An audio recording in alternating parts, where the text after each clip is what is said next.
तो हम लोग देखेंगे भारतीय संविधान के भाग और अनुच्छेद। तो सबसे पहले भाग 1 अनुच्छेद 1 से लेके 4 तक। तो अनुच्छेद 1 में क्या है, संघ का नाम और राज्य क्षेत्र। यह उपबंधित करता है कि भारत अर्थात इंडिया जो है राज्यों का संघ होगा। अनुच्छेद 2 जो है नए राज्यों का प्रवेश या स्थापना। अनुच्छेद 3 में नए राज्यों का निर्माण और वर्तमान राज्यों के क्षेत्रों, सीमाओं या नामों में परिवर्तन। इसके अंतर्गत संसद को साधारण बहुमत से विधेयक पास कर किसी नए राज्य का निर्माण और किसी वर्तमान राज्य के क्षेत्र, सीमा या नाम में परिवर्तन का अधिकार होता है। अनुच्छेद 4 पहली अनुसूची और चौथी अनुसूची के संशोधन तथा अनुपूरक, आनुषंगिक और परिणामिक विषयों का उपबंध करने के लिए अनुच्छेद 2 और 3 के अधीन बनाई गई है विधियाँ इसके तहत। अब भाग 2 में नागरिकता है और इसका अनुच्छेद है 5 से 11। ठीक है, तो 5 से 11 देखेंगे। अनुच्छेद 5 संविधान के प्रारंभ पर नागरिकता। अनुच्छेद 6 पाकिस्तान से भारत को प्रव्रजन करने वाले कुछ व्यक्तियों के नागरिकता के अधिकार। अनुच्छेद 7 जो है पाकिस्तान को प्रव्रजन करने वाले कुछ व्यक्तियों के नागरिकता के अधिकार। अनुच्छेद 8 जो है भारत के बाहर रहने वाले भारतीय उद्भव के कुछ व्यक्तियों के नागरिकता के अधिकार। अनुच्छेद 9 विदेशी राज्य की नागरिकता स्वेच्छा से अर्जित करने वाले व्यक्तियों का नागरिक न होना। अनुच्छेद 10 नागरिकों के अधिकारों का बना रहना। अनुच्छेद 11 में क्या है, संसद द्वारा नागरिकता के अधिकार का विधि द्वारा विनियमन किया जाए। संसद ने इस अनुच्छेद द्वारा प्रदत्त शक्ति के प्रयोग में भारतीय नागरिकता अधिनियम 1955 बनाया था। संसद के द्वारा जो बनाया गया था इसी के तहत अनुच्छेद 11। अब भाग 3 देखेंगे। अनुच्छेद 12 से 35 मूल अधिकार। अनुच्छेद 12 जो है इसके तहत भाग 3 के प्रयोजनों के लिए राज्य शब्द को परिभाषित किया गया है।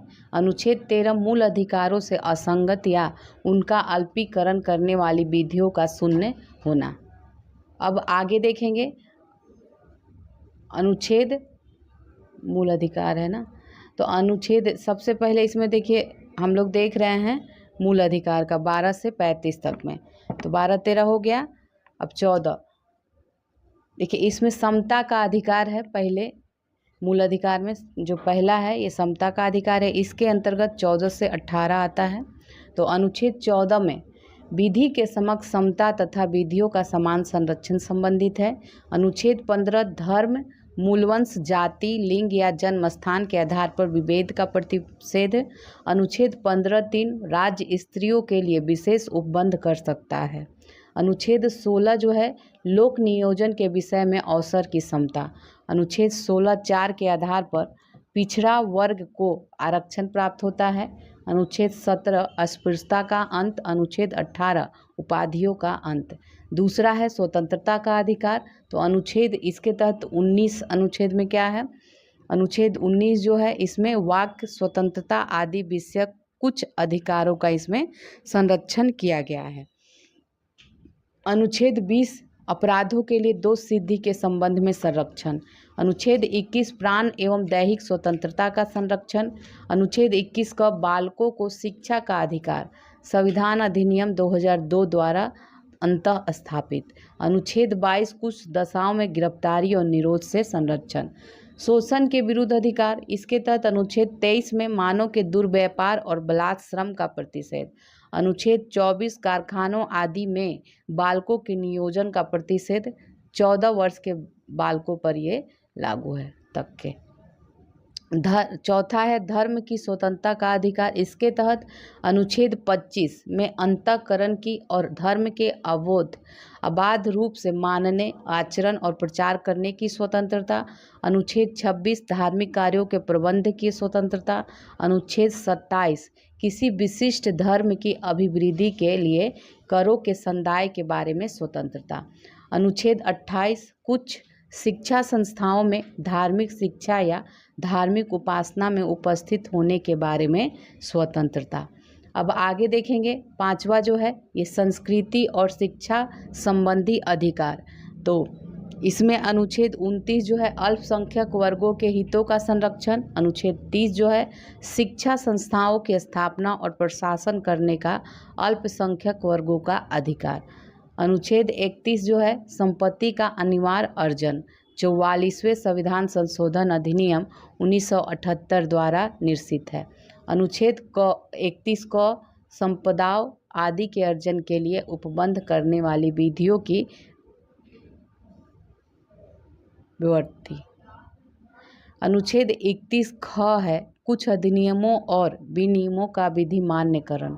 अनुच्छेद 31 ग है कुछ निदेशक तत्वों को प्रभावी ढंग से प्रभावी करने वाली विधियों की व्यावृत्ति। अनुच्छेद 31 घ है राष्ट्र विरोधी क्रियाकलाप के संबंध में विधियों की व्यावृत्ति। अब छठा है संवैधानिक उपचारों का अधिकार। तो अनुच्छेद 32 में भाग 3 द्वारा प्रदत्त अधिकारों को प्रवर्तित कराने के लिए उपचार है। इन अनुच्छेद द्वारा प्रदत्त मूल अधिकार को भीमराव अंबेडकर ने संविधान की आत्मा कहा है। अनुच्छेद 32 क में राज्य विधियों की संवैधानिक वैधता पर अनुच्छेद 32 के अधीन कार्यवाहियों में विचार न किया जाना। अनुच्छेद 33 भाग 3 द्वारा प्रदत्त अधिकारों का बलों आदि को लागू होने में उपांतरण करने की संसद की शक्ति दी गई है, जो सशस्त्र बल हैं उनके बारे में। अनुच्छेद 34 जब किसी क्षेत्र में सेना विधि प्रवृत्त है तब भाग 3 द्वारा प्रदत्त अधिकारों का निर्बंधन। अनुच्छेद 35 भाग 3 के उपबंधों को प्रभावी करने के लिए विधान। अस्पृश्यता तथा बालश्रम के लिए संसद ने इस अनुच्छेद के तहत दंड का प्रावधान किया है। अब भाग 4 देखेंगे। अनुच्छेद जो है 36 से 51 राज्य की नीति निर्देशक तत्व। तो अनुच्छेद 36 में क्या है, इसमें कहा गया है कि अनुच्छेद 12 में दी गई राज्य शब्द की परिभाषा भाग 4 अर्थात नीति निर्देशक तत्वों के लिए भी लागू होगी। अनुच्छेद 37 जो है भाग 4 में अंतर्विष्ट तत्वों का लागू होना अर्थात राज्य का यह कर्तव्य है कि वह इस भाग में अंतर्विष्ट तत्वों को विधि बनाते समय लागू करे, किंतु यह किसी न्यायालय द्वारा परिवर्तनीय नहीं है। अनुच्छेद 38 राज्य लोक कल्याण की अभिवृद्धि के लिए सामाजिक व्यवस्था बनाएगा। अनुच्छेद 39 राज्य द्वारा अनुसरणीय कुछ नीति तत्व। राज्य स्त्री एवं पुरुष को समान कार्य के लिए समान वेतन उपलब्ध कराए। अब नेक्स्ट में देखेंगे। नेक्स्ट है अनुच्छेद 39 को तो समान न्याय और निःशुल्क विधि सहायता। 42वें संविधान संशोधन में इसे जोड़ा गया है 1976। अनुच्छेद 40 है ग्राम पंचायतों का संगठन। अनुच्छेद 41 है कुछ दशाओं में काम, शिक्षा और लोक सहायता पाने का अधिकार। अनुच्छेद 42 जो है काम की न्याय संगत और मानव उचित दशाओं का तथा प्रसूति सहायता का उपबंध। अनुच्छेद 43 कर्मकारों के लिए निर्वाह योग्य मजदूरी आदि। अनुच्छेद 43 क उद्योगों के प्रबंध में कामगारों की भागीदारी। इसे 42वें संविधान संशोधन अधिनियम द्वारा अंतः स्थापित किया गया है। अनुच्छेद 43 ख जो है संविधान 97वें संशोधन द्वारा अंतः स्थापित। अनुच्छेद 44 नागरिक के लिए एक समान सिविल संहिता। अनुच्छेद 45 आरंभिक शिशु देखरेख तथा 6 वर्ष से कम आयु के बालकों के लिए निःशुल्क और अनिवार्य शिक्षा का उपबंध। इसे 86वें संविधान संशोधन द्वारा 2002 में जोड़ा गया है। अनुच्छेद 46 अनुसूचित जाति, अनुसूचित जनजाति तथा अन्य दुर्बल वर्गों के शिक्षा और अर्थ संबंधी हितों की इसमें अभिवृद्धि की बात की गई है, 46 है। अब अनुच्छेद 47 पोषाहार स्तर और जीवन स्तर का ऊंचा करने तथा लोक स्वास्थ्य का सुधार करने का राज्य का कर्तव्य। अनुच्छेद 48 कृषि और पशुपालन का संगठन। अनुच्छेद 48 को पर्यावरण का संरक्षण तथा संवर्धन और वन तथा वन्य जीवों की रक्षा। 42वें संविधान संशोधन अधिनियम द्वारा इसे अंतःस्थापित किया गया है। अनुच्छेद 49 राष्ट्रीय महत्व के स्मारकों, स्थानों और वस्तुओं का संरक्षण। अनुच्छेद 50 कार्यपालिका से न्यायपालिका का पृथक्करण। अनुच्छेद 51 अंतर्राष्ट्रीय शांति और सुरक्षा की अभिवृद्धि। भाग 4 क अनुच्छेद 51 क मौलिक कर्तव्य। ठीक है, तो अनुच्छेद 51 का जो है मूल कर्तव्य, ये स्वर्ण सिंह समिति की सिफारिश पर 42वें संविधान संशोधन अधिनियम 1976 द्वारा अंतः स्थापित किया गया है। अब भाग 5 अनुच्छेद 52 से 151 संघ संबंधित है, संघ कार्यपालिका और राष्ट्रपति से। अनुच्छेद 52 भारत का राष्ट्रपति होगा। अनुच्छेद 53 संघ की कार्यपालिका शक्ति। अनुच्छेद 54 और राष्ट्रपति का निर्वाचन। अनुच्छेद 55 राष्ट्रपति के निर्वाचन की नीति। 56 में क्या है, राष्ट्रपति की पदावधि। 57 में पुनर्निर्वाचन के लिए पात्रता। और अनुच्छेद 58 में राष्ट्रपति निर्वाचित होने के लिए जो अर्हताएं हैं वो। अनुच्छेद 59 में राष्ट्रपति के पद के लिए शर्तें यथा संसद या किसी राज्य के विधानमंडल का सदस्य न होना तथा कोई लाभ का पद धारण न करना। अनुच्छेद 60 जो है राष्ट्रपति द्वारा शपथ या प्रतिज्ञान। अनुच्छेद 61 राष्ट्रपति पर महाभियोग चलाने की प्रक्रिया। अनुच्छेद 62 राष्ट्रपति के पद के रिक्ति को भरने के लिए निर्वाचन करने का समय और आकस्मिक रिक्ति को भरने के लिए निर्वाचित व्यक्ति की पदावधि। अब आगे उपराष्ट्रपति। अनुच्छेद 63 में भारत का उपराष्ट्रपति। अनुच्छेद 64 है उपराष्ट्रपति का राज्यसभा का पदेन सभापति होना। अनुच्छेद 65 राष्ट्रपति के पद में आकस्मिक रिक्ति के कारण उनकी अनुपस्थिति में उपराष्ट्रपति का राष्ट्रपति के रूप में कार्य करना या उनके कृत्यों का निर्वहन करना। अनुच्छेद 66 उपराष्ट्रपति का निर्वाचन। 67 में उपराष्ट्रपति की पदावधि। 68 में है उपराष्ट्रपति के पद में रिक्ति को भरने के लिए निर्वाचन करने का समय और आकस्मिक रिक्ति को भरने के लिए निर्वाचित व्यक्ति की पदावधि। अनुच्छेद 69 में है उपराष्ट्रपति द्वारा शपथ या प्रतिज्ञान और शपथ का प्रारूप। अनुच्छेद 70 अन्य आकस्मिकताओं में राष्ट्रपति के कृत्यों का निर्वहन। अनुच्छेद 71 राष्ट्रपति या उपराष्ट्रपति के निर्वाचन से संबंधित या सशंक्त विषय।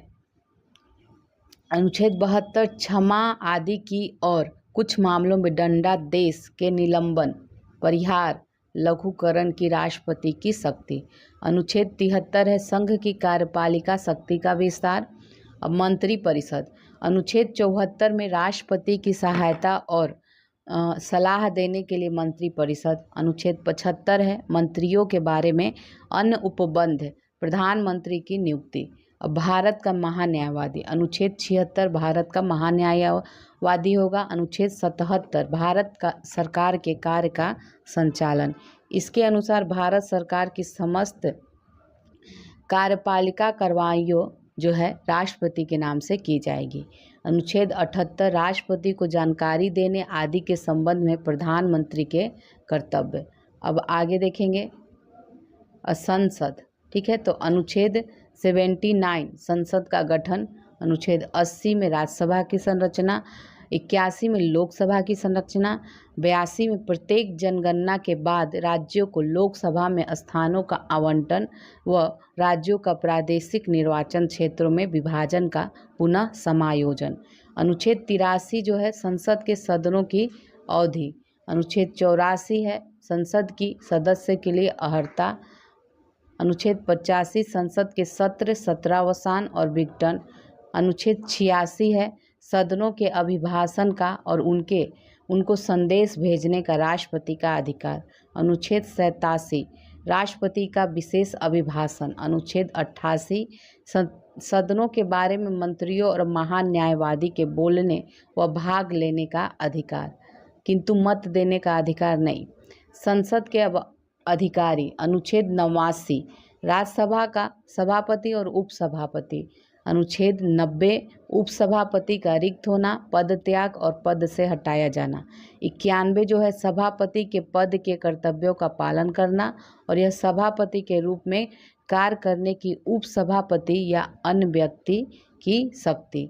अनुच्छेद 92 जो है जब सभापति या उपसभापति के पद से हटाने या कोई संकल्प विचाराधीन है तब उसका पीठासीन न होना। अनुच्छेद 93 लोकसभा का अध्यक्ष और उपाध्यक्ष। 94 में है अध्यक्ष और उपाध्यक्ष का पद रिक्त होना। पद त्याग और पद से हटाया जाना। अनुच्छेद 95 अध्यक्ष के पद के कर्तव्यों का पालन करना या अध्यक्ष के रूप में कार्य करने की उपाध्यक्ष या अन्य व्यक्ति की शक्ति। अनुच्छेद 96 जो है, जब अध्यक्ष या उपाध्यक्ष को पद से हटाने का कोई संकल्प विचाराधीन है तब उसका पीठासीन न होना। अनुच्छेद 97 सभापति और उपसभापति तथा अध्यक्ष और उपाध्यक्ष के वेतन भत्ते। अनुच्छेद 98 है संसद का सचिवालय कार्य संचालन। अनुच्छेद 99 है सदस्यों द्वारा शपथ एवं प्रतिज्ञान। अनुच्छेद 100 में सदनों में मतदान रिक्तियों के होते हुए भी सदनों की कार्य करने की शक्ति और गणपूर्ति। लोकसभा अध्यक्ष के द्वारा मत विभाजन एवं निर्णायक मत देना। अब आगे सदस्यों की निर्भरताओं से संबंधित, तो अनुच्छेद 101 है स्थानों का रिक्त होना। अनुच्छेद 102 है राष्ट्र सदस्यों के लिए निर्भरताएं। अनुच्छेद 103 है सदस्यों की निर्भरताओं से संबंधित प्रश्नों पर विनिश्चय, और ये जो विनिश्चय है ये राष्ट्रपति निर्वाचन उद्योग की राय से करता है। अनुच्छेद जो 104 है निर्वाचन आयोग है, उद्योग नहीं। तो आगे है अनुच्छेद 104 अनुच्छेद 99 के अधीन शपथ लेने पर प्रतिज्ञान करने से पहले या निर्हित किए जाने पर बैठने और मत देने के लिए शास्ति। अब आगे संसद और उसके सदस्यों की शक्तियाँ, विशेषाधिकार और उन्मुक्तियाँ। अनुच्छेद 105 संसद के सदनों की तथा उनके सदस्यों और समितियों की शक्तियाँ, विशेषाधिकार आदि। अनुच्छेद 106 सदस्यों के वेतन और भत्ते। विधायी प्रक्रिया। अनुच्छेद 107 विधेयकों के पुनः स्थापन और पारित किए जाने के संबंध में उपबंध। अनुच्छेद 108 कुछ दशाओं में दोनों की संयुक्त बैठक। अनुच्छेद 109 धन विधेयकों के संबंध में विशेष प्रक्रिया। 110 में है धन विधेयक की परिभाषा और 111 में विधेयकों पर राष्ट्रपति की अनुमति। वित्तीय विषयों के संबंध में प्रक्रिया। अनुच्छेद 112 वार्षिक वित्तीय विवरण बजट। अनुच्छेद 113 संसद में प्राक्कलनों के संबंध में प्रक्रिया। अनुच्छेद 114 विनियोग विधेयक। 115 है अनुपूरक अतिरिक्त या अधिक अनुदान। 116 है लेखा अनुदान, प्रत्यय अनुदान और अपवादा अनुदान। अनुच्छेद 117 वित्त विधेयकों के बारे में विशेष उपबंध। अनुच्छेद 118 प्रक्रिया के नियम। 119 में है संसद में वित्तीय कार्य संबंधी प्रक्रिया या विधि द्वारा विनियमन। अनुच्छेद 120 संसद में प्रयोग की जाने वाली भाषा। इसके अनुसार संसद में कार्य हिंदी या अंग्रेजी में किया जाएगा। अनुच्छेद 121 संसद में चर्चा पर निबंधन उच्चतम न्यायालय या किसी उच्च न्यायालय के किसी न्यायाधीश के आचरण के बारे में। अनुच्छेद 122 जो है न्यायालयों द्वारा संसद की कार्रवाइयों की जांच न किया जाना। अब राष्ट्रपति की विधायी शक्तियाँ। अनुच्छेद 123 संसद के विश्रांति काल में अध्यादेश प्रख्यापित करने की जो राष्ट्रपति की शक्ति। अब आगे देखेंगे अनुच्छेद 124, तो ये संघ की न्यायपालिका की बात करेगा। अनुच्छेद 124 है उच्चतम न्यायालय की स्थापना और गठन। 125 में न्यायाधीशों के वेतन। 126 में कार्यकारी मुख्य न्यायमूर्ति की नियुक्ति। 127 में तदर्थ न्यायमूर्ति की नियुक्ति। 128 में उच्चतम न्यायालय की बैठकों में सेवानिवृत्त न्यायाधीशों की उपस्थिति। 129 में उच्चतम न्यायालय का अभिलेखी न्यायालय होना। अनुच्छेद 130 में उच्चतम न्यायालय का स्थान। अनुच्छेद 131 में उच्चतम न्यायालय की आरंभिक अधिकारिता।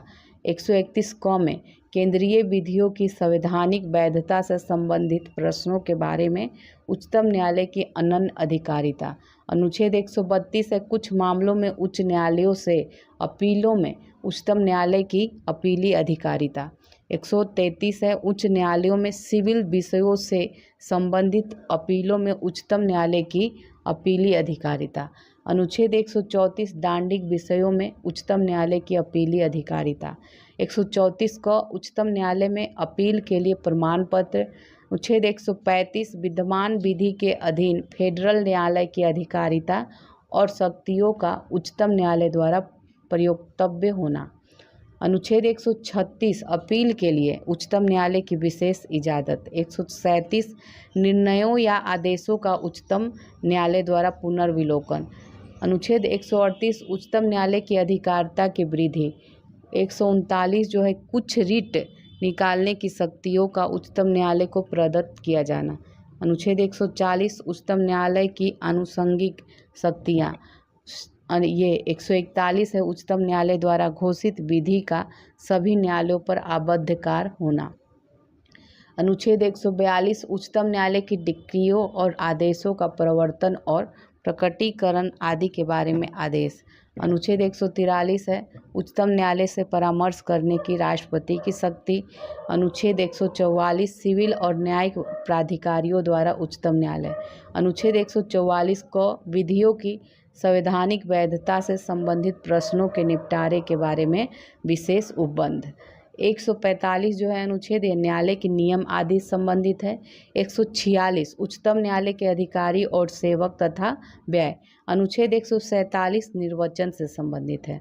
अब भारत का नियंत्रक महालेखा परीक्षक, तो अनुच्छेद 148 है भारत का नियंत्रक महालेखा परीक्षक। और अनुच्छेद 149 नियंत्रक महालेखा परीक्षक के कर्तव्य और शक्तियाँ। अनुच्छेद 150 संघ के और राज्यों के लेखाओं का प्रारूप। और अनुच्छेद 151 जो है संपरीक्षा प्रतिवेदन। अब भाग देखेंगे अनुच्छेद 152 से लेकर 237 तक। इसमें राज्य है, राज्यपाल है, ये सभी। अनुच्छेद 152 परिभाषा है। अनुच्छेद 153 राज्यों के राज्यपाल की बात होगी। 154 में राज्य की कार्यपालिका शक्ति। 155 में राज्यपाल की नियुक्ति संबंधित है। 156 में राज्यपाल की पदावधि और 157 में राज्यपाल नियुक्त होने की अर्हताएँ हैं। 158 में राज्यपाल के पद के लिए शर्तें हैं। 159 में राज्यपाल द्वारा शपथ या प्रतिज्ञान। 160 में कुछ आकस्मिकताओं में राज्यपाल के कृत्यों का निर्वहन। अनुच्छेद 161 क्षमा आदि की और कुछ मामलों में दंडादेश के निलंबन, परिहार या लघुकरण की राज्यपाल की शक्ति। अनुच्छेद 162 है राज्य की कार्यपालिका शक्ति का विस्तार। अब मंत्रिपरिषद देखेंगे। अनुच्छेद 163 राज्यपाल को सहायता और सलाह देने के लिए मंत्रिपरिषद। अनुच्छेद 164 मंत्रियों के बारे में अन्य उपबंध राज्य का महाधिवक्ता। अनुच्छेद 165 राज्य का महाधिवक्ता संबंधित है। सरकारी कार्य का संचालन। अनुच्छेद 166 राज्य की सरकार के कार्य का संचालन। 167 में राज्यपाल को जानकारी देने संबंधी में मुख्यमंत्री के कर्तव्य। राज्य का विधानमंडल। अनुच्छेद 168 राज्यों के विधानमंडल का गठन। और अनुच्छेद 169 जो है राज्यों में विधान परिषदों का उत्साधन या सृजन। अब आगे देखेंगे। आगे है 170 विधानसभाओं की संरचना। अनुच्छेद 171 विधान परिषदों की संरचना। अनुच्छेद 172 राज्य के विधानमंडलों की अवधि। अनुच्छेद 173 राज्य के विधानमंडल की सदस्यता के लिए अर्हता। अनुच्छेद 174 जो है राज्य के विधानमंडल के सत्र, सत्रावसान और विघटन। अनुच्छेद 175 सदन और सदनों में अभिभाषण का और उनको संदेश भेजने का राज्यपाल का अधिकार। अनुच्छेद 176 राज्यपाल का विशेष अभिभाषण। अनुच्छेद 177 सदनों के बारे में मंत्रियों के महाधिवक्ता के अधिकार। अब राज्य के विधानमंडल के अधिकारी देखेंगे। अनुच्छेद 178 विधानसभा का अध्यक्ष और उपाध्यक्ष। 189 अध्यक्ष और उपाध्यक्ष का पद रिक्त होना, पद त्याग और पद से हटाया जाना। अनुच्छेद 180 अध्यक्ष के पदों के कर्तव्य का पालन करना या अध्यक्ष के रूप में कार्य करने की उपाध्यक्ष या अन्य व्यक्ति की शक्ति। अनुच्छेद 181 जब अध्यक्ष या उपाध्यक्ष को पद से हटाने का कोई संकल्प विचाराधीन है तब उसका पीठासीन न होना।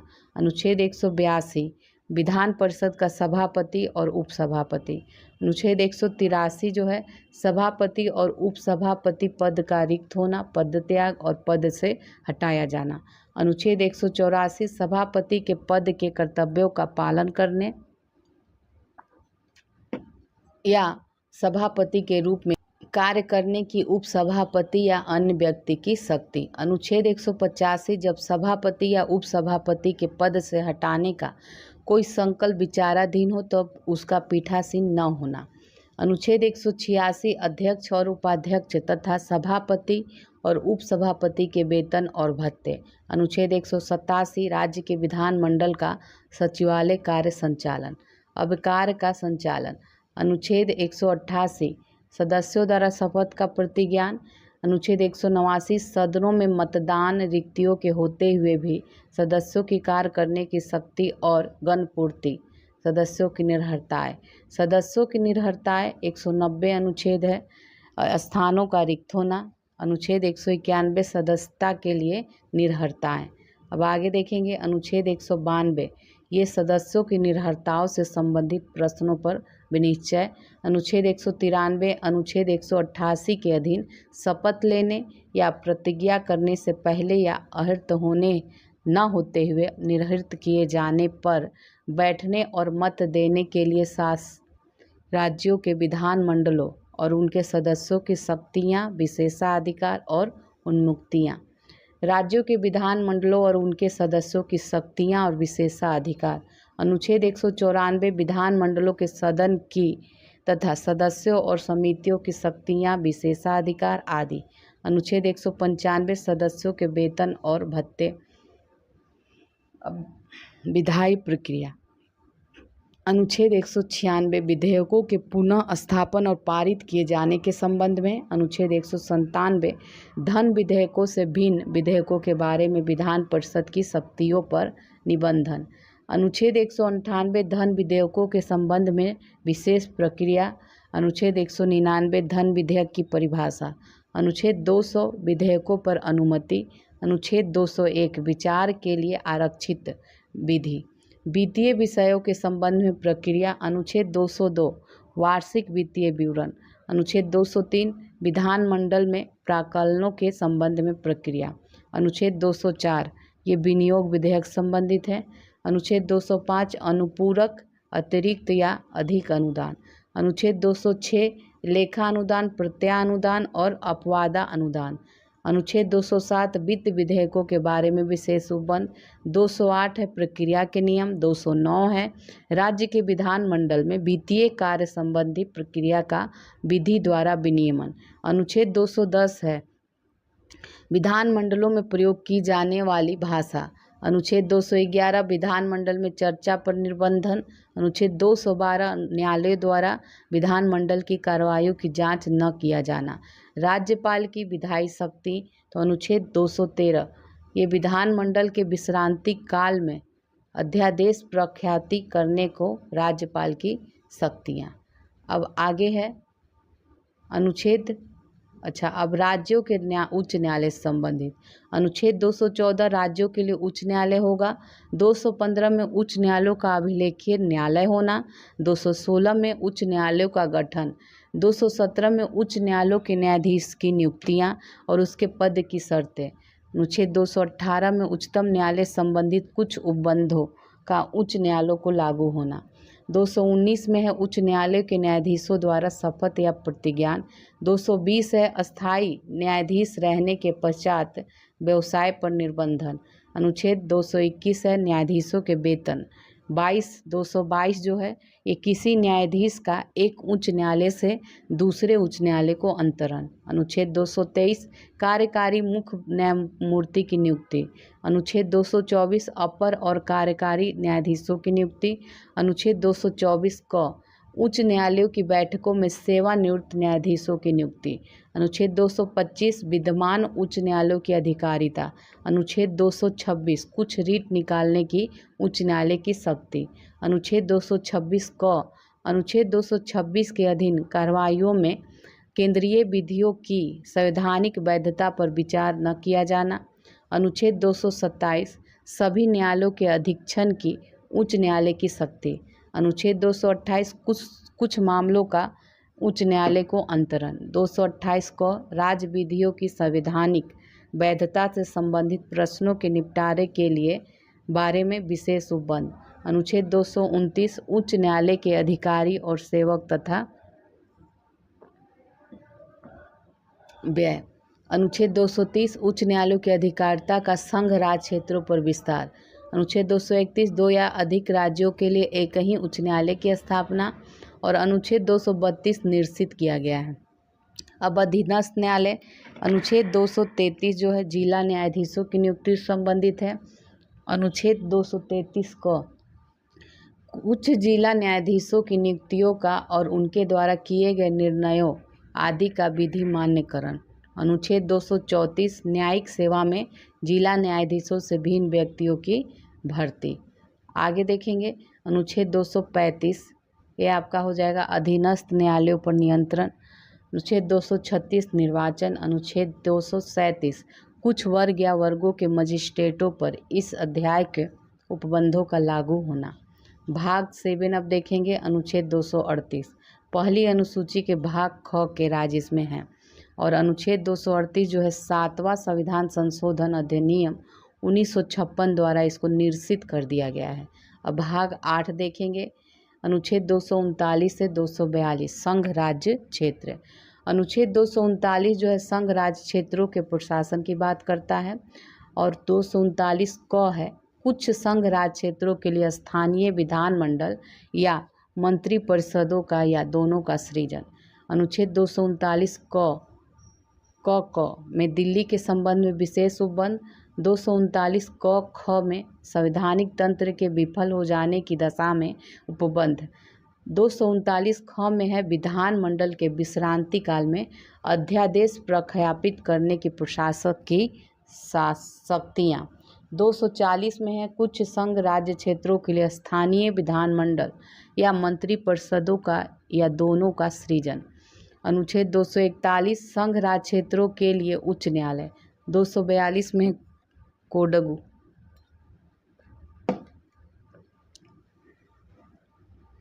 अब भाग 9 अनुच्छेद 243 से 243 1 से लेकर 15 तक पंचायतें जो है।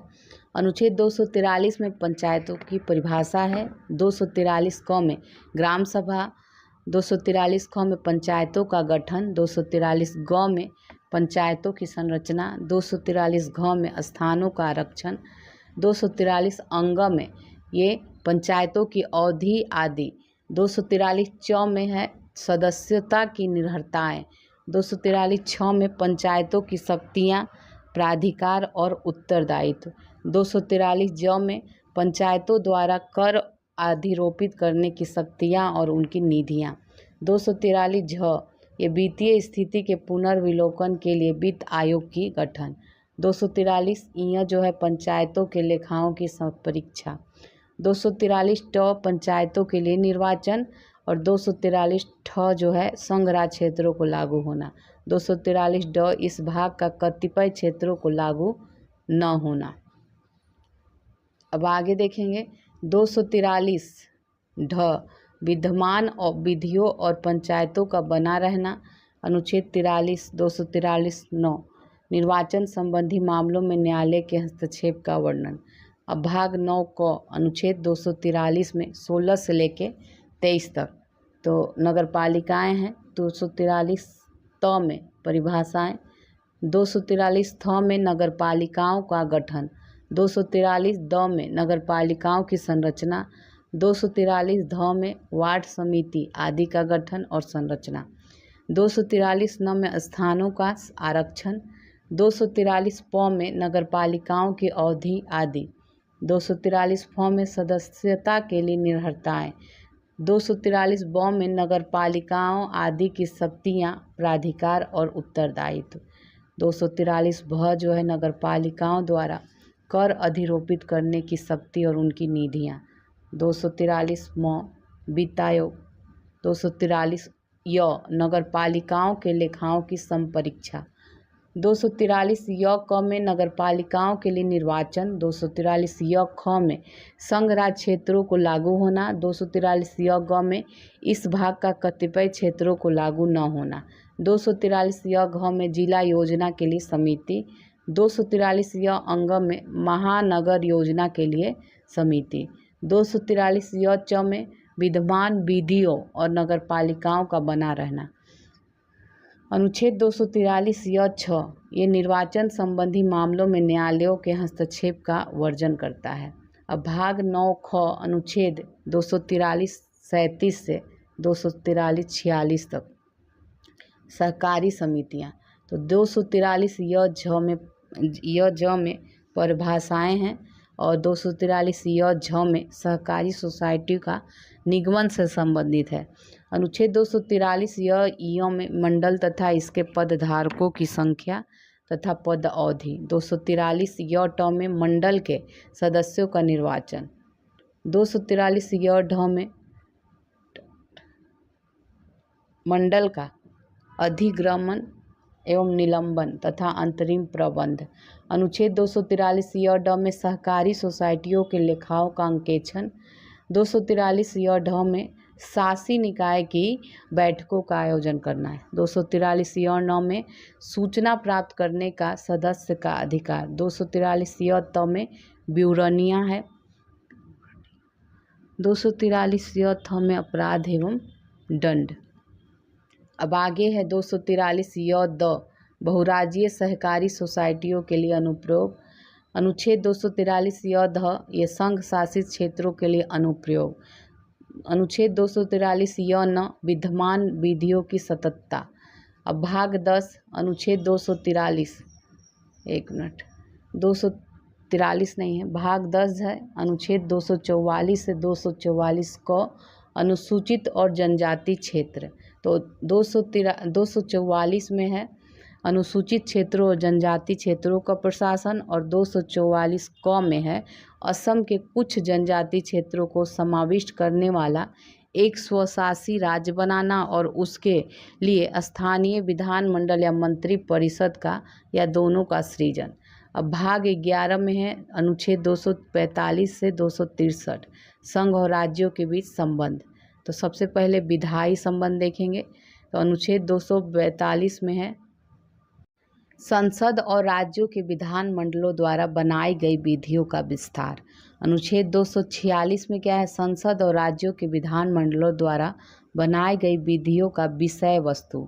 ठीक है, अनुच्छेद आगे देखेंगे अनुच्छेद 247 ठीक है। अनुच्छेद 247 में कुछ अतिरिक्त न्यायालयों के स्थापना का उपबंध करने की संसद की जो शक्ति है। अनुच्छेद 248 अवशिष्ट विधायी शक्तियाँ। 249 राष्ट्र सूची में विषय के संबंध में राष्ट्रीय हित में विषय बनाने की संसद की शक्ति। अनुच्छेद 250 यदि आपात की उद्घोषणा प्रवर्तन में हो तो राष्ट्र सूची के लिए संबंध में विधि बनाने की संसद की शक्ति। अनुच्छेद 251 संसद द्वारा अनुच्छेद 249 और अनुच्छेद 250 के अधीन बनाई गई विधियों और राज्यों के विधान मंडलों द्वारा बनाई गई विधियों की असंगति। अनुच्छेद 252 जो है दो या अधिक राज्यों के लिए उनकी सहमति से विधि बनाने की संसद की शक्ति और ऐसी विधि का किसी अन्य राज्य द्वारा अंगीकार किया जाना। अनुच्छेद 253 में अंतर्राष्ट्रीय करारों को प्रभावी करने के लिए विधान। अनुच्छेद 254 संसद द्वारा बनाई गई विधियों और राज्यों के विधान मंडलों द्वारा बनाई गई विधियों में असंगति का प्रभाव। अनुच्छेद 255 जो है सिफारिशों और पूर्व मंजूरी के बारे में अपेक्षाओं को केवल प्रक्रिया के विषय में मानना। प्रशासनिक संबंध देखेंगे तो अनुच्छेद 256 राज्यों की और संघ की बाध्यता। अनुच्छेद 257 कुछ दशाओं में राज्यों पर संघ का नियंत्रण। अनुच्छेद 257 को संघ के सशस्त्र बलों या अन्य बलों के अभिनियोजन द्वारा राज्यों की सहायता। अब आगे देखेंगे अनुच्छेद है 258 तो कुछ दशाओं में राज्यों को शक्ति प्रदान करने आदि की संघ शक्तियाँ। अनुच्छेद 258 क में संघ को कृत्य सौंपने की राज्यों की शक्ति। 259 में पहली अनुसूची के भाग ख के राज्यों के सशस्त्र बल। 260 में भारत के बाहर राज्य क्षेत्रों के संबंध में संघ की अधिकारिता। 261 है सार्वजनिक कार्य अभिलेख और न्यायिक कार्रवाइयाँ। जल संबंधी विवाद। अनुच्छेद 262 में अंतर्राज्यिक नदियों या नदी दोनों के जल संबंधी विवादों का न्याय निर्णय। राज्यों के बीच समन्वय 263 है अनुच्छेद अंतर्राज्य परिषद के संबंध में है। अब भाग 12 अनुच्छेद 264 से 300 क तक वित्त संपत्ति संविदाएं और वाद। अनुच्छेद 264 निर्वचन संबंधित है। 265 जो है विधि के प्राधिकार के बिना करों का अधिरोपण न किया जाना। 266 भारत और राज्यों की संचित निधियां और लोक लेखा। अनुच्छेद 267 आकस्मिक निधि। संघ और राज्यों के बीच राजस्व का वितरण। तो अनुच्छेद 268 में संघ द्वारा उद्गृहित किए जाने वाले किंतु राज्यों द्वारा संग्रहित और विनियोजित करने वाले शुल्क जो हैं। 268 क में है संघ द्वारा उद्गृहित किए जाने वाले और संघ द्वारा तथा राज्यों द्वारा संग्रहित और विनियोजित किए जाने वाले सेवा कर। 269 में है संघ द्वारा उद्गृहित और संग्रहित किंतु राज्यों को सौंपे जाने वाले कर। अनुच्छेद 270 संघ द्वारा उद्गृहित और संग्रहित तथा संघ और राज्यों के बीच वितरित किए जाने वाले कर। अनुच्छेद 271 कुछ शुल्कों और करों पर संघ के प्रयोजनों के लिए अधिभार। अनुच्छेद 272 अनुच्छेद 273 जूट और जूट उत्पादों पर निर्यात शुल्क के स्थान पर अनुदान। अनुच्छेद 274 है ऐसे कराधान पर जिसमें राज्य हितबद्ध है प्रभाव डालने वाले विधेयकों के लिए राष्ट्रपति की पूर्व सिफारिश की अपेक्षा। अब आगे देखेंगे अनुच्छेद 275 कुछ दशाओं को संघ से अनुदान। कुछ दशाओं में नहीं सॉरी फिर से देखिए 275 में कुछ राज्यों को संघ से अनुदान की बात की गई है। अनुच्छेद 76 वृत्तियों व्यापारों आजीविकाओं और नियोजनों पर कर। अनुच्छेद 278 कुछ वित्तीय विषयों के संबंध में पहली अनुसूची के भाग ख के राज्यों से करार। 289 में शुद्ध आगम आदि की गणना। 280 में वित्त आयोग और 281 में वित्त आयोग की सिफारिश है। अब आगे है प्रकीर्णन वित्तीय उपबंध। अनुच्छेद 282 संघ या राज्य द्वारा अपने राजस्व से किए जाने वाले तथ्य और 283 में संचित निधि आकस्मिक निधि और लोक लेखा में जमा धनराशियों की अभिरक्षा। अनुच्छेद 284 लोक सेवकों और न्यायालयों द्वारा प्राप्त वादकर्ताओं की जमा राशियों और अन्य धन राशियों की अभिरक्षा। 285 में संघ की संपत्ति को राज्य के कराधान से छूट। अनुच्छेद 286 माल के क्रय या विक्रय पर कर के अधिरोपण के बारे में निबंधन। अनुच्छेद 287 विद्युत पर करों से छूट। अनुच्छेद 288 जल या विद्युत के संबंध में राज्यों द्वारा कराधान से छूट। 289 राज्यों की संपत्ति और आय को संघ के कराधान से छूट। 290 है कुछ व्यय और पेंशनों के संबंध में समायोजन। अनुच्छेद 290 का कुछ देवस्व निधियों को वार्षिक संदाय। अनुच्छेद 291 शासकों की निजी तहली की राशि। उधार लेना। अनुच्छेद 292 भारत सरकार द्वारा उधार लेना। अनुच्छेद 293 राज्यों द्वारा उधार लेना। अब संपत्ति संविदाएं अधिकार दायित्व बाध्यताएं और वाद के बारे में है। अनुच्छेद 294 कुछ दशाओं में संपत्ति आस्तियों अधिकारों दायित्वों बाध्यताओं का उत्तराधिकार। अनुच्छेद 295 जो है ये आपका हो जाएगा अन्य दशाओं में संपत्ति आस्तियों अधिकारों दायित्वों और बाध्यताओं का उत्तराधिकार। 296 है राजगामी या व्यपगत या स्वामी विहीन होने से प्रदत्त संपत्ति।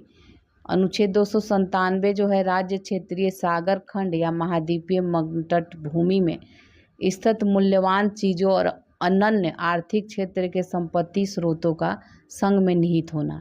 298 व्यापार करने आदि की शक्ति। 299 संविदाएं और 300 वाद और कार्यवाहियां हैं। संपत्ति का अधिकार। अनुच्छेद 300 क विधि के प्राधिकार के बिना व्यक्तियों को संपत्ति से वंचित किया जाना। अब भाग 13 है अनुच्छेद 301 से 307 भारत के राज्य क्षेत्र के भीतर व्यापार वाणिज्य और समागम के बारे में है। अनुच्छेद 301 जो है व्यापार वाणिज्य और समागम की स्वतंत्रता देता है। अनुच्छेद 302 व्यापार वाणिज्य और समागम पर निबंधन अधिरोपित करने की संसद की शक्ति। 303 में क्या है व्यापार और वाणिज्य के संबंध में संघ और राज्यों की विधायी शक्तियों पर निबंधन। 304 है राज्य के राज्यों के बीच व्यापार, वाणिज्य और समागम पर निबंधन। अनुच्छेद 305 जो है विद्यमान विधियों और राज्य के एकाधिकार का उपबंध करने वाली विधियों की व्याप्ति। अनुच्छेद 306 पहली अनुसूची के भाग ख के कुछ राज्यों की व्यापार और वाणिज्य पर निबंधनों के अधिरोपण की शक्ति। अनुच्छेद 307 अनुच्छेद 301 से 304 के प्रयोजनों को क्रियान्वित करने के लिए प्राधिकारी की नियुक्ति। अब भाग 14 देखेंगे। अनुच्छेद 308 से 323 संघ और राज्यों के अधीन सेवाएं। 308 में निर्वचन है। 309 में संघ या राज्य की सेवा करने वाली व्यक्तियों की भर्ती और सेवा की शर्तें। 310 है संघ या राज्य की सेवा करने वाले व्यक्तियों की पदावधि। अनुच्छेद 311 संघ या राज्य के अधीन सिविल हैसियत में नियोजित व्यक्तियों को पदच्युत किया जाना, पद से हटाया जाना या पंक्ति में अवनत किया जाना। अनुच्छेद 312 अखिल भारतीय सेवाएं हैं। अनुच्छेद 312 क कुछ सेवाओं के अधिकारियों की सेवा किस्तों में परिवर्तन करने या उसे प्रतिशत करने की संसद की शक्ति। 313 संक्रमणकालीन उपबंध है। 314 कुछ सेवाओं के विद्यमान अधिकारियों के संरक्षण के लिए उपबंध है। अब लोक सेवा आयोग। अनुच्छेद 315 संघ और राज्यों के लिए लोक सेवा आयोग। अनुच्छेद 316 सदस्यों की नियुक्ति और पदावधि। अनुच्छेद 317 लोक सेवा आयोग के किसी सदस्य का हटाया जाना और निलंबित किया जाना। अनुच्छेद 318 जो है आयोग के सदस्यों और कर्मचारी विद के सेवा की शर्तों के बारे में विनियमन की शक्ति। 319 में क्या है आयोग के सदस्यों द्वारा ऐसे सदस्य न रहने पर पद धारण करने में विनियमन बनाने की शक्ति। अनुच्छेद 320 लोक सेवा आयोगों के कृत्य। अनुच्छेद 321 लोक सेवा आयोग पर कृत्यों का विस्तार करने की शक्ति। 322 में लोक सेवा आयोगों के व्यय। 323 में लोक सेवा आयोगों के प्रतिवेदन। अब भाग 14 क अनुच्छेद 323 क से 323 ख। 323 क है प्रशासनिक अधिकरण। 323 ख है अन्य विषयों के लिए अधिकरण। भाग 15 है अनुच्छेद 324 से 329 निर्वाचन संबंधित। अनुच्छेद 324 है निर्वाचनों के अधीक्षण, निर्देशन और नियंत्रण का निर्वाचन आयोग में निहित होना। अनुच्छेद 325 है धर्म, मूलवंश, जाति या लिंग के आधार पर किसी व्यक्ति का निर्वाचक नामावली में सम्मिलित किए जाने के लिए अपात्र न होना और उसके द्वारा किसी विशेष निर्वाचक नामावली में सम्मिलित किए जाने का दावा न किया जाना। अनुच्छेद 326 लोकसभा और राज्यों की विधानसभा के लिए निर्वाचनों का वयस्क मताधिकार के आधार पर होना। अनुच्छेद 327 विधानमंडलों के लिए निर्वाचनों के संबंध में उपबंध करने की संसद की शक्ति। 328 है किसी राज्य के विधानमंडल के लिए निर्वाचनों के संबंध में उपबंध करने की इस विधानमंडल की शक्ति। अनुच्छेद 329 निर्वाचन संबंधी मामलों में न्यायालयों के हस्तक्षेप का वर्जन। अनुच्छेद 329 का प्रधानमंत्री और अध्यक्ष के मामले में संसद के निर्वाचनों के बारे में विशेष उपबंध है। अब भाग 16 है अनुच्छेद 330 से 42। 342 कुछ वर्गों के संबंध में विशेष उपबंध। अनुच्छेद 330 में है लोकसभा में अनुसूचित जाति और जनजाति के लिए स्थानों का आरक्षण। 331 में लोकसभा में आंग्ल भारतीय समुदाय का प्रतिनिधित्व, अब इसको हटा दिया गया है। और 332 में राज्यों की विधानसभाओं में अनुसूचित जाति और अनुसूचित जनजाति के लिए स्थानों का आरक्षण। अनुच्छेद 33 राज्यों की विधानसभा में आंग्ल भारतीय समुदाय का प्रतिनिधित्व पहले था, अब हटा दिया गया है इसको भी। अब आगे देखते हैं अनुच्छेद 324 जो है 334 स्थानों के आरक्षण और विशेष प्रतिनिधित्व का 70 वर्ष बाद न रहना। 95 संविधान संशोधन अधिनियम 2009 द्वारा इसे संशोधित किया गया है। अनुच्छेद 335 सेवाओं और पदों के लिए अनुसूचित जातियों और अनुसूचित जनजातियों के दावे। अनुच्छेद 336 कुछ सेवाओं में आंग्ल भारतीय समुदाय के लिए, ये भी हटा दिया गया है। अनुच्छेद 337 आंग्ल भारतीय समुदाय के फायदे के लिए शैक्षिक अनुदान के विशेष उपबंध। अनुच्छेद 338 राष्ट्रीय अनुसूचित जाति आयोग। 338 क राष्ट्रीय अनुसूचित जनजाति आयोग। 339 अनुसूचित क्षेत्रों के प्रशासन और अनुसूचित जनजाति के कल्याण के बारे में संघ का नियंत्रण। अनुच्छेद 340 पिछड़े वर्गों की दशाओं के अन्वेषण के लिए आयोग की नियुक्तियाँ। 341 जो है अनुसूचित जातियाँ और 342 अनुसूचित जनजातियाँ। भाग 17 देखेंगे अनुच्छेद 343 से 351, ये राजभाषा संघ की भाषा संबंधित है। 343 है संघ की राज्य भाषा और 344 है राज्य भाषा के संबंध में आयोग और संसद की समितियाँ। प्रादेशिक भाषाएं 345 में राज्य की राजभाषा या राजभाषाएं।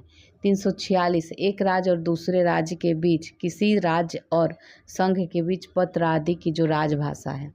अनुच्छेद 347 किसी राज्य की जनसंख्या के किसी अनुभाग द्वारा बोली जाने वाली भाषा के संबंध में विशेष उपबंध। अब उच्चतम न्यायालय उच्च न्यायालय आदि की भाषा। अनुच्छेद 348 उच्चतम न्यायालय और उच्च न्यायालय में अधिनियमों विधेयकों आदि के लिए प्रयोग की जाने वाली भाषा। अनुच्छेद 349 भाषा से संबंधित कुछ विधियों अधिनियमित करने की विशेष प्रक्रिया। अब विशेष निर्देश देखेंगे 350 अनुच्छेद 350 जो है व्यथा के निवारण के लिए अभ्यावेदन में प्रयोग की जाने वाली भाषा। अनुच्छेद 350 को प्राथमिक स्तर पर मातृभाषा में शिक्षा की सुविधाएं। अब आगे देखेंगे अनुच्छेद 350 ख भाषाई अल्पसंख्यक वर्गों के लिए विशेष अधिकारी। अनुच्छेद 351 हिंदी भाषा के विकास के लिए निर्देश। भाग 18 अनुच्छेद 352 से 360। अनुच्छेद 352 या आपात उपबंध से ये संबंधित है 352 से 60। अनुच्छेद 352 जो है आपात की उद्घोषणा करता है। अनुच्छेद 353 आपात की उद्घोषणा का प्रभाव। अनुच्छेद 354 जब आपात की उद्घोषणा प्रवर्तन में है तब राजस्व के वितरण संबंधी उपबंध का लागू होना। अनुच्छेद 355 जो है बाह्य आक्रमण और आंतरिक अशांति से राज्यों की रक्षा करने का संघ का कर्तव्य। अनुच्छेद 356 ये राज्यों में संवैधानिक तंत्र के विफल हो जाने की दशा में उपबंध। अनुच्छेद 357 अनुच्छेद 356 के अधीन की गई घोषणा के अधीन विधायी शक्तियों का प्रयोग। 358 आपात के दौरान। अनुच्छेद 19 के उपबंधों का निलंबन। अनुच्छेद 359 आपात के दौरान भाग 3 द्वारा प्रदत्त अधिकारों के प्रवर्तन का निलंबन। अनुच्छेद 359 को इस भाग का पंजाब राज्य को लागू करना। 360 में है वित्तीय आपात के बारे में उपबंध। भाग 19 अनुच्छेद 361 से 67। अनुच्छेद 361 में राष्ट्रपति राज्यपाल और राज्य प्रमुख का संरक्षण। अनुच्छेद 361 को संसद और राज्यों के विधानमंडलों की कार्रवाइयों के प्रकाशन का संरक्षण। 362 में है देशी राज्य के शासकों और अधिकार और विशेषाधिकार। अनुच्छेद 363 कुछ संधि करार आदि से उत्पन्न विवादों में न्यायालयों के हस्तक्षेप का वर्जन। 363 को देशी राज्यों के शासकों को दी गई मान्यता की समाप्ति और निजी थैलियों का अंत। अनुच्छेद 364 महापत्तनों और विमान क्षेत्रों के बारे में विशेष उपबंध। अनुच्छेद 365 संघ द्वारा किए गए निर्देशों का अनुपालन करने में या उनको प्रभावी करने में असफलता का प्रभाव। 366 में परिभाषाएं हैं और 367 में निर्वचन है। भाग 20 अनुच्छेद 368 संविधान का संशोधन। अनुच्छेद 368 जो है संविधान का संशोधन करने की संसद की शक्ति और उसकी लिए प्रक्रिया। अनुच्छेद आगे देखेंगे भाग 21 अनुच्छेद 369 से 392 अस्थायी संक्रमणकालीन और विशेष उपबंध। तो अनुच्छेद जो 369 है राज्य सूची के कुछ विषयों के संबंध में विधि बनाने की संसद की इस प्रकार अस्थायी शक्ति मानो वे समवर्ती सूची के विषय हैं। अनुच्छेद 370 जम्मू कश्मीर से संबंध में अस्थायी उपबंध। 371 महाराष्ट्र और गुजरात राज्यों के संबंध में विशेष उपबंध। 371 क नागालैंड राज्य के संबंध में विशेष उपबंध। 371 ख असम के बारे में है विशेष उपबंध। 371 ग जो है मणिपुर राज्य के संबंध में। 371 ख ख ग घ हो गया।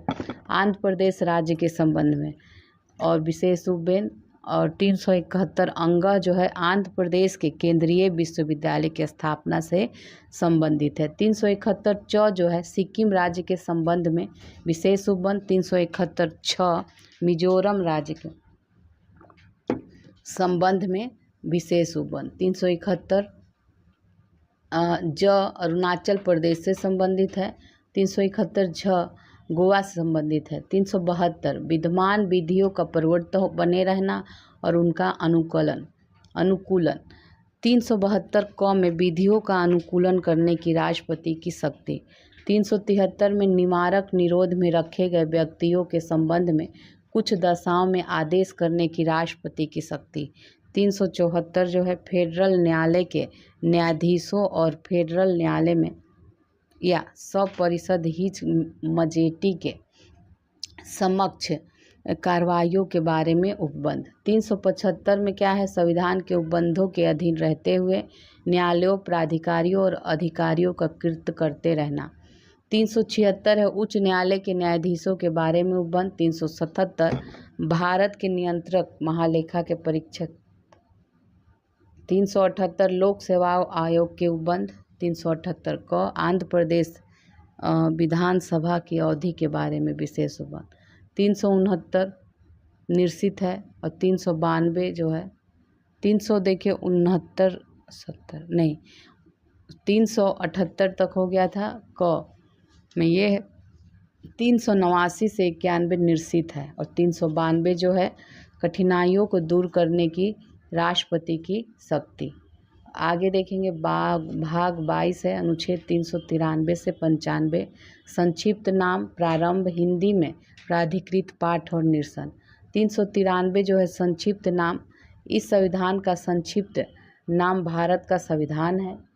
अनुच्छेद 394 यह अनुच्छेद संविधान के लागू होने के बारे में उपबंध करता है और इसके अनुसार अनुच्छेद 5, 6, 7, 8, 9, 60, 324, 366, 367, 389, 380, 388, 391 और 392 तथा 393 तथा स्वयं 394 ये कुल 16 जो है तुरंत तथा शेष अनुच्छेद 26 जनवरी 1950 को प्रवृत्त होंगे।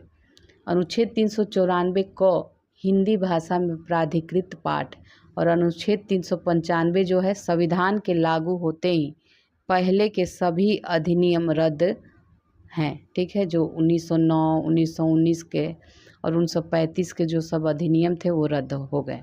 तो देखिए इस तरह आपका पूरा अनुच्छेद कंप्लीट हो गया।